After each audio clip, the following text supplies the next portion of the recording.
Chapter 7. How Mother Took Credit for Something That She Hadn't Done. Several weeks after Bruno arrived at Outwith with his family and with no prospect of a visit on the horizon from either Carl or Daniel or Martin, he decided that he'd better start to find some way to entertain himself, or he would slowly go mad. Bruno had only known one person whom he considered to be mad, and that was Air Roller, a man of about the same age as father who lived round the corner from him back at the old house in Berlin. He was often seen walking up and down the street at all hours of the day or night, having terrible arguments with himself. Sometimes, in the middle of these arguments, the dispute would get out of hand, and he would try to punch the shadow he was throwing up against the wall. From time to time, he fought so hard that he banged his fists against the brickwork, and they bled, and then he would fall onto his knees and start crying loudly, and slapping his hands against his head. On a few occasions, Bruno had heard him using those words that he wasn't allowed to use. When he did this, Bruno had to stop himself from giggling. You shouldn't laugh at poor Air Roller, Mother had told him one afternoon when he had related the story of his latest escapade.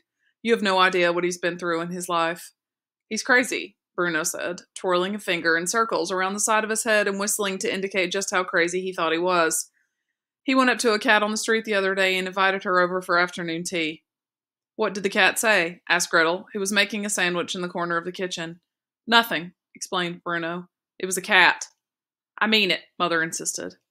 Franz was a very lovely young man. I knew him when I was a little girl. He was kind and thoughtful, and could make his way around a dance floor like Fred Astaire. But he suffered a terrible injury during the Great War, an injury to his head, and that's why he behaves as he does now. It's nothing to laugh at. You have no idea what the young men went through back then. They're suffering. Bruno had only been 6 years old at the time and wasn't quite sure what Mother was referring to. It was many years ago, she explained, when he asked her about it. Before you were born. Franz was one of the young men who fought for us in the trenches. Your father knew him very well back then. I believe they served together. And what happened to him? Asked Bruno. It doesn't matter, said Mother. War is not a fit subject for conversation. I'm afraid we'll be spending too much time talking about it soon.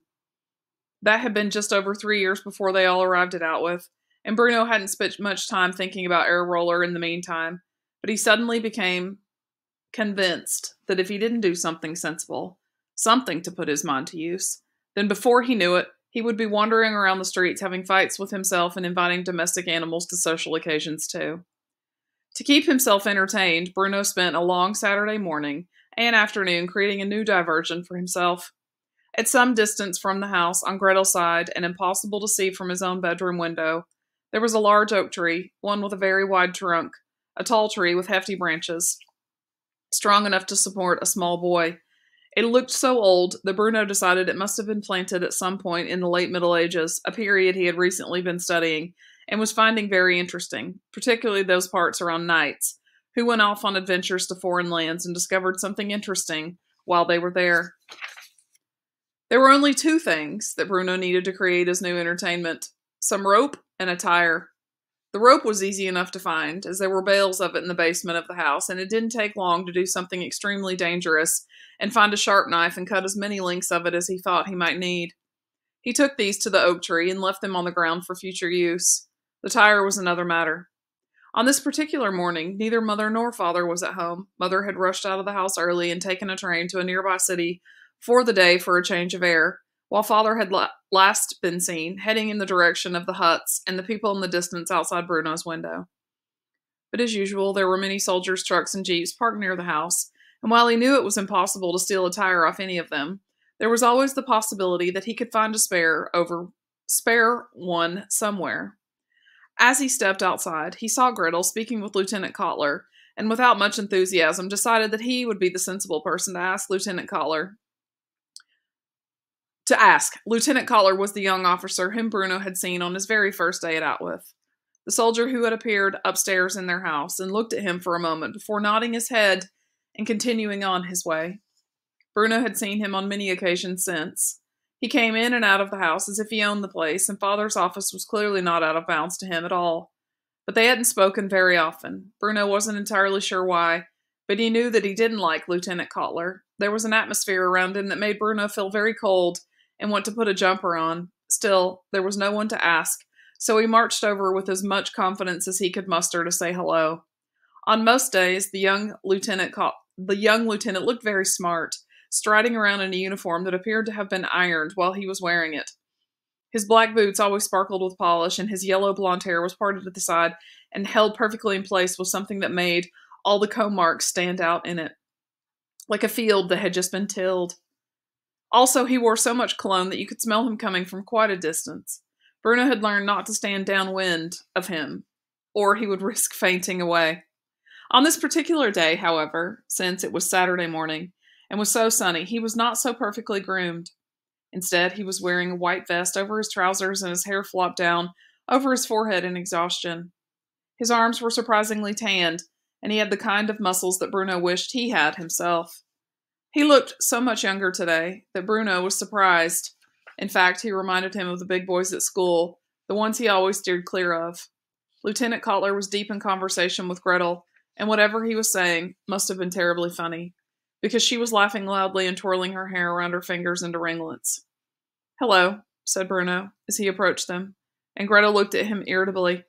"What do you want?" she asked. "I don't want anything," snapped Bruno, glaring at her. "I just came over to say hello." "You'll have to forgive my younger brother, Kurt," said Gretel to Lieutenant Cutler. "He's only 9, you know." "Good morning, little man," said Cutler, reaching out and quite appallingly ruffling his hand through Bruno's hair, a gesture that made Bruno want to push him to the ground and jump up and down on his head. "And what has you up and about so early on a Saturday morning?" "It's hardly early," said Bruno. "It's almost 10 o'clock. Lieutenant Cutler shrugged his shoulders. "When I was your age, my mother couldn't get me out of bed until lunchtime. She said I would never grow up to be big and strong if I slept my life away." "Well, she was quite wrong there, wasn't she?" simpered Gretel. Bruno stared at her with distaste. She was putting on a silly voice that made her sound as if she hadn't a thought in her head. There was nothing Bruno wanted to do more than walk away from the two of them and have nothing to do with whatever they were discussing, but he had no choice but to put his best interests first and ask Lieutenant Cutler for the unthinkable. "A favor." "I wondered if I could ask you a favor," said Bruno. "You can ask," said Lieutenant Cutler, which made Gretel laugh again, even though it was not particularly funny. "I wondered whether there would be any spare tires around," Bruno continued. "From one of the Jeeps, perhaps, or a truck. One that you're not using? The only spare tire I have seen around here recently belongs to Sergeant Hofschneider, and he carries around his waist," said Lieutenant Cutler, his lips forming into something that resembled a smile. This didn't make any sense at all to Bruno, but it entertained Gretel so much that she appeared to start dancing on the spot. "Well, is he using it?" asked Bruno. "Sergeant Hofschneider?" asked Lieutenant Cutler. "Yes, I'm afraid so. He's very attached to his spare tire." "Stop it, Kurt," said Gretel, drying her eyes. "He doesn't understand you. He's only 9. "Oh, will you be quiet, please?" shouted Bruno, staring at his sister in irritation. It was bad enough having to come out here and ask for a favor from Lieutenant Cutler, but it only made things worse when his own sister teased him all the way through it. "You're only 12 anyway," he added, "so stop pretending to be older than you are." "I'm nearly 13, Kurt," she snapped. Her laughter stopped now, her face frozen in horror. "I'll be 13 in a couple of weeks' time, a teenager, just like you." Lieutenant Cutler smiled and nodded his head, but said nothing. Bruno stared at him. If it had been any other adult standing in front of him, he would have rolled his eyes to suggest that they both knew that girls were silly and his sister utterly ridiculous. But this wasn't any other adult. This was Lieutenant Cutler. "Anyway," said Bruno, ignoring the look of anger that Gretel was directing towards him, "other than that one, is there anywhere else that I could find a spare tire?" "Of course," said Lieutenant Cutler, who had stopped smiling now and seemed suddenly bored with the entire thing. "But what do you want it for, anyway?" "I thought I'd make a swing," said Bruno. "You know, with a tire and some rope on the branches of a tree." "Indeed," said Lieutenant Cutler, nodding his head wisely as if such things were only distant memories to him now, despite the fact that he was, as Gretel had pointed out, no more than a teenager himself. "Yes, I made many swings myself when I was a child. My friends and I had many happy afternoons together playing on them." Bruno felt astonished that he could have anything in common with him, and even more surprised to learn that Lieutenant Cutler had ever had friends. "So what do you think?" he asked. "Are there any around?" Lieutenant Cutler stared at him and seemed to be considering it, as if he wasn't sure whether he was going to give him a straight answer or try to irritate him as he usually did. Then he caught sight of Pavel, the old man who came every afternoon to help peel the vegetables in the kitchen for dinner before putting his white jacket on and serving at the table, heading towards the house, and this seemed to make his mind up. "Hey, you!" he shouted. Then, adding a word that Bruno did not understand, "Come over here, you," he said the word again, and something about the harsh sound of it made Bruno look away and feel ashamed to be part of this at all. Pavel came towards them, and Kotler spoke to him insolently, despite the fact that he was young enough to be his grandson. "Take this little man to the storage shed at the back of the main house. Lined up along a sidewall are some old tires. He will select one, and you are to carry it wherever he asks you to. Is that understood?" Pavel held his cap before him in his hands and nodded, which made his head bow even lower than it already was. "Yes, sir," he said in a quiet voice, so quiet that he may not have even said it at all. "And afterwards, when you return to the kitchen, make sure you wash your hands before touching any of the food, you filthy."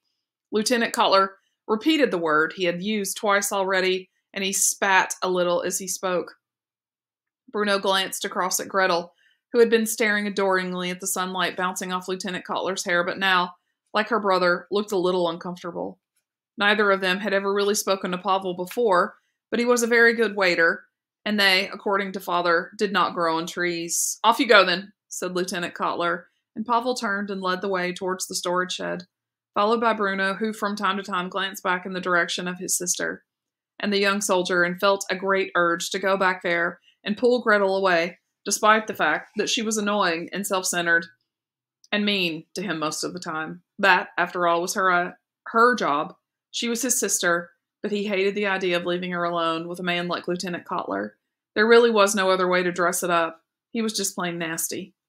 The accident took place a couple of hours later, after Bruno had located a suitable tire and Pavel had dragged it to the large oak tree on Gretel's side of the house, and after Bruno had climbed up a tree, had climbed up and down and up and down and up and down the trunk to tie the rope securely around the branches and the tire itself. Until then, the whole operation had been a tremendous success. He had built one of these once before, but back then he had Carl and Daniel and Martin to help him with it. On this occasion, he was doing it by himself, and that made things decidedly trickier, and yet somehow he managed it, and within a few hours he was happily installed inside the center of the tire and swinging back and forth as if he did not have a care in the world, although he was ignoring the fact that it was one of the most uncomfortable swings he had ever been on in his life. He lay flat out across the center of the tire and used his feet to give himself a good push off the ground. Every time the tire swung backwards, it rose in the air and narrowly avoided hitting the trunk and the tree itself, but it still came close enough for Bruno to use his feet to kick himself even faster and higher on the next swing. This worked very well until his grip on the tire slipped just as he kicked the tree, and before he knew it, his body was turning inside and he fell downwards, one foot still inside the rim, while he landed face down on the ground beneath him with a thud. Everything went black for a moment, and then came back into focus. He sat up on the ground just as the tire swung back and hit him on the head, and he let out a yelp and moved out of its way. When he stood up, he could feel that his arm and leg were both very sore, as he had fallen heavily upon them. But they weren't so sore that they might be broken. He inspected his hand, and it was covered in scratches, and when he looked at his elbow, he could see a nasty cut. His leg felt worse, though, and when he looked down at his knee just before where his shorts ended, there was a wide gash which seemed to have been waiting for him to look at it, because once all the attention was focused on it, it started to bleed rather badly. "Oh dear," said Bruno out loud, staring at it and wondering what he should do next. He didn't have to wonder for long, though, because the swing he had built was on the same side of the house as the kitchen, and Pavel, the waiter, who had helped him find the tire, had been peeling potatoes while standing at the window and had seen the accident take place. When Bruno looked up again, he saw Pavel coming quickly towards him. Only when he arrived did he feel confident enough to let the woozy feeling that was surrounding him take over completely. He fell a little, but didn't land on the ground this time, and Pavel scooped him up. "I don't know what happened," he said. "It didn't seem dangerous at all." "You were going too high," said Pavel in a quiet voice that immediately made Bruno feel safe. "I could see it. I thought at any moment you were going to suffer a mischief." "And I did," said Bruno. "You certainly did." Pavel carried him across the lawn and back towards the house, taking him into the kitchen and settling him on one of the wooden chairs. "Where's Mother?" asked Bruno, looking around for the first person he usually searched for when he'd had an accident. "Your mother hasn't returned yet, I'm afraid," said Pavel, who was kneeling on the floor in front of him and examining the knee. "I'm the only one here." "What's going to happen then?" asked Bruno, beginning to panic slightly, an emotion that might encourage tears. "I might bleed to death." Pavel gave a gentle laugh and shook his head. "You're not going to bleed to death," he said, pulling a stool across and settling Bruno's leg on it. "Don't move for a moment. There's a first aid box over here. Bruno watched as he moved around the kitchen, pulling the green first aid box from a cupboard and filling a small bowl with water, testing it first with his finger to make sure that it wasn't too cold. Will I need to go to hospital? Asked Bruno. No, said Pavel, when he returned to his kneeling position, dipping a dry cloth into the bowl and gently touching it gently to Bruno's knee, which made him wince in pain, despite the fact that it wasn't really all that painful. It's only a small cut. It won't even need stitches. Bruno frowned a bit, his lip nervously, as Pavel cleaned the wound of blood and then held another cloth to it quite tightly for a few minutes. When he pulled it away again, gently, the bleeding had stopped and he took a small bottle of green liquid from the first aid box and dabbed it over the wound, which stung quite sharply and made Bruno say, ow, a few times in rapid succession. It's not that bad, said Pavel, but in a gentle and kindly voice. Don't make it worse by thinking it's more painful than it actually is. Somehow this made sense to Bruno, and he resisted the urge to say, ow, anymore, and when Pavel had finished applying the green liquid, he took a bandage from the first aid box and taped it to the cut. There, he said. All better, eh? Bruno nodded and felt a little ashamed of himself for not behaving as bravely as he would have liked. Thank you, he said. You're welcome, said Pavel. Now you need to stay sitting there for a few minutes before you walk around on it again, all right? Let the wound relax, and don't go near that swing again today. Bruno nodded and kept his legs stretched out on the stool while Pavel went over to the sink and washed his hands carefully, even scrubbing under his nails with a wire brush before drying them off and returning to the potatoes. Will you tell Mother what happened? Asked Bruno, who had spent the last few minutes wondering whether he would be viewed as a hero for suffering an accident or a villain for building a death trap. I think she'll see for herself, said Pavel, who took the carrots over to the table now and sat down opposite Bruno as he began to peel them onto an old newspaper. Yes, I suppose so, said Bruno. Perhaps she'll want to take me to a doctor. I don't think so, said Pavel quietly. You never know, said Bruno, who didn't want his accident to be dismissed quite so easily. It was, after all, quite the most exciting thing that had happened to him since arriving here. It could be worse than it seems. It's not, said Pavel, who barely seemed to be listening to what Bruno was saying. The carrots were taking up so much of his attention. Well, how do you know? Asked Bruno, quickly, growing irritable now, despite the fact that this was the same man who had come out to pick him up off the ground and brought him in and taken care of him. You're not a doctor. Pavel stopped peeling the carrots for a moment and looked across the table at Bruno, his head held low, his eyes looking up as if he were wondering what to say to such a thing. He sighed and seemed to consider it for quite a long time before saying, Yes, I am.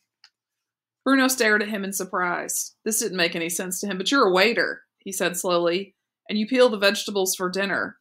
How can you be a doctor, too? Young man, said Pavel, and Bruno appreciated the fact that he had the courtesy to call him young man instead of little man as Lieutenant Cutler had. I certainly am a doctor. Just because a man glances up at the sky at night does not make him an astronomer, you know. Bruno had no idea what Pavel meant, but something about what he had said made him look at him closely for the first time. He was quite a small man, and very skinny too, with long fingers and angular features. He was older than father, but younger than grandfather, which still meant he was quite old, and although Bruno had never laid eyes on him before coming to Outwith, something about his face made him believe that he had worn a beard in the past. But not anymore. But I don't understand, said Bruno, wanting to get to the bottom of this. If you're a doctor, then why are you waiting tables? Why aren't you working at a hospital somewhere? Pavel hesitated for a long time before answering, and while he did so, Bruno said nothing. He wasn't sure why he felt that. The polite thing to do was wait until Pavel was ready to speak. Before I came here, I practiced as a doctor, he said finally. Practiced? Asked Bruno, who was unfamiliar with the word. Weren't you any good then? Pavel smiled. I was very good, he said. I always wanted to be a doctor, you see, from the time I was a small boy, from the time I was your age. I want to be an explorer, said Bruno quickly. I wish you luck, said Pavel. Thank you. Have you discovered anything yet? Back in our house in Berlin, there was a lot of exploring to be done, recalled Bruno. But then it was a very big house, bigger than you could possibly imagine, so there were a lot of places to explore. It's not the same here. Nothing is the same here, agreed Pavel. When did you arrive at Outwith? Asked Bruno. Pavel put the carrot and the peeler down for a few moments and thought about it. I think I've always been here, he said finally in a quiet voice. You grew up here? No, said Pavel, shaking his head. No, I didn't. But you just said, before he could go on, Mother's voice could be heard outside. As soon as he heard her, Pavel jumped up quickly from his seat and returned to the sink with the carrots in the peeler and the newspaper full of peelings, and turned his back on Bruno, hanging his head low and not speaking again. "What on earth happened to you?" asked Mother, when she appeared in the kitchen, leaning down to examine the plaster which covered Bruno's cut. "I made a swing, and then I fell off it," explained Bruno. "And then the swing hit me on the head, and I nearly fainted, but Pavel came out and brought me in and cleaned it all up, put a bandage on me, and it stung very badly, but I didn't cry. I didn't cry once, did I, Pavel?" Pavel turned his body slightly in their direction, but didn't lift his head. "The wound has been cleaned," he said quietly, not answering Bruno's question. "There's nothing to worry about." "Go to your room, Bruno," said Mother, who looked distinctly uncomfortable now. "But don't argue with me. Go to your room," she insisted, and Bruno stepped off the chair, putting his weight on what he had decided to call his bad leg, and it hurt a little. He turned and left the room, but he was still able to hear Mother saying thank you to Pavel as he walked towards the stairs, and this made Bruno happy, because surely it was obvious to everyone that if it hadn't been for him, he would have bled to death. He heard one last thing before going upstairs, and that was Mother's last line to the waiter who claimed to be a doctor. "If the commandant asks, we'll say that I cleaned Bruno up." Which seemed terribly selfish to Bruno, and a way for Mother to take credit for something she hadn't done.